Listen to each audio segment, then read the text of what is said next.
Hello and welcome. You're watching Falcon Sports और मैं हूं आपका host Faizan. But in this video we will be talking about India versus England second ODI.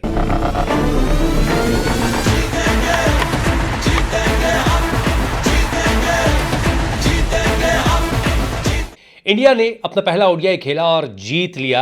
248 something score बनाए थे जिसको India ने बासानी chase कर लिया था, जिसमें परफॉर्मेंस दी थी शुभमन गिल ने 87 स्कोर किया, श्रेयस अय्यर ने 36 बॉलों पे 53 रन स्कोर किए और अक्षर पटेल ने 50 स्कोर की थी इन द मिडिल ऑर्डर.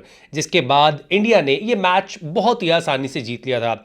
एक प्लेयर जो कि उस मैच में नहीं खेल रहे थे वो फिट नहीं थे, लेकिन अब कोचेस कह रहे हैं कि वो फिट हो चुके हैं. He will be available for the second ODI match against England in Katka.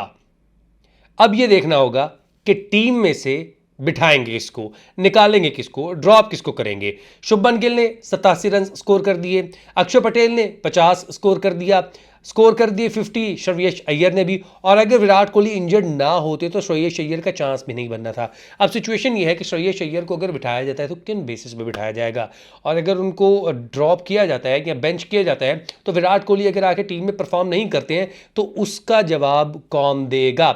On the other hand England is looking very good. England की टीम जो है वो अच्छी नजर आ रही है. उस वक्त भी फिल सॉल्ट और बेन डकेट जब बैटिंग कर रहे थे तो लगे ऐसा रहा था ये स्कोर 300 तक जाएगा, लेकिन ऑब्वियसली मिसहैप हुआ, रन आउट हुआ और जिसके बाद क्विक सक्सेशन में विकेट्स गई, जिसके बाद इंग्लैंड बड़ा स्कोर कर नहीं पाया. Jos Buttler he has to be on the crease as long as he want to, क्योंकि उन्होंने लास्ट भी 50 स्कोर की थी.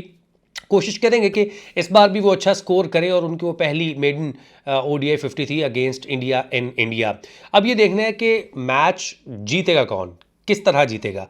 अगर इंग्लैंड को मैच जीतना है तो उसको जल्दी आउट करना पड़ेगा इंडियन ओपनर्स को, और जो मिडिल ऑर्डर है उसको टिकने नहीं देना है. क्योंकि अगर रोहित शर्मा और यशस्वी जायसवाल ही ओपन करते हैं तो चांस होगा कि विराट कोहली वन डाउन, जिसके बाद शुभमन गिल और श्रेयस अय्यर को ड्रॉप कर देंगे तो केएल राहुल और ये सारी चीज़ बनेगी. जिसके बाद अक्षर पटेल हैं, हार्दिक पांड्या हैं, ये एक सिनेरियो बन जाएगा.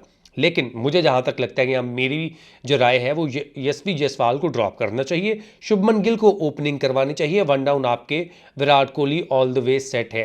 अब रोहित शर्मा की परफॉर्मेंस भी कोई ख़ास नहीं है.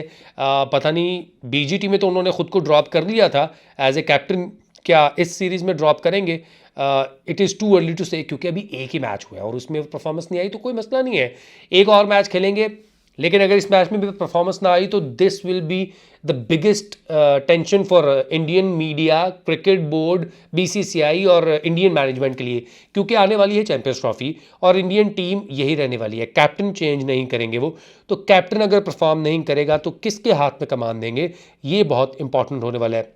On the other hand England is looking good. England के जो बॉलर्स हैं वो अच्छा परफॉर्म कर रहे हैं. आदिल रशीद ने अच्छी बॉलिंग की थी और दीगर जो बॉलर्स हैं वो अच्छी परफॉर्मेंस दे रहे हैं, लेकिन they have to win the match ताकि वो सीरीज़ को अलाइव रख सके. वरना ये है कि इंडिया कभी अपने घर में इंग्लैंड से ओडीआई सीरीज़ हारा नहीं है. लेकिन क्या कहते हैं ना, गौतम गंभीर है ना, तो वो कुछ ना कुछ कर लेंगे. शायद इंडिया ये सीरीज़ हार भी सकता है. एक मैच जीत गए हैं लेकिन दूसरे मैच में अगर इंग्लैंड ने वापसी कर दी तो वहाँ से हराना मुश्किल हो जाएगा. बैस बॉल तो कब के चले गए, अब देखते हैं कि बटलर बॉल किस तरह काम करता है. बैस बॉल बल्कि उनकी टीम में आ चुके हैं, बेन स्टोक्स नहीं है. बैस बॉल काम करेगा या नहीं, या फिर रोहित जो है ये गौतम गंभीर की जो स्ट्रेटजी है वो काम करेगी, ये अभी देखना बाकी है. आप कमेंट्स में जाकर बता सकते हैं कि इंडिया इस मैच को जीतेगी या नहीं. और अगर विराट कोहली मैच खेलते हैं तो जिस तरह कल बाबर आजम फेल हुए थे, सिर्फ 10 रन करके पवेलियन चले गए, क्या विराट कोहली भी फेल होंगे? क्योंकि हमेशा से विराट और बाबर का कंपैरिजन किया जाता है. तो आप कमेंट्स बॉक्स में जाएं, कमेंट्स करें, और अगर आप चैनल पर नए हैं तो चैनल को सब्सक्राइब ज़रूर कर लें. आपसे मिलेंगे फिर.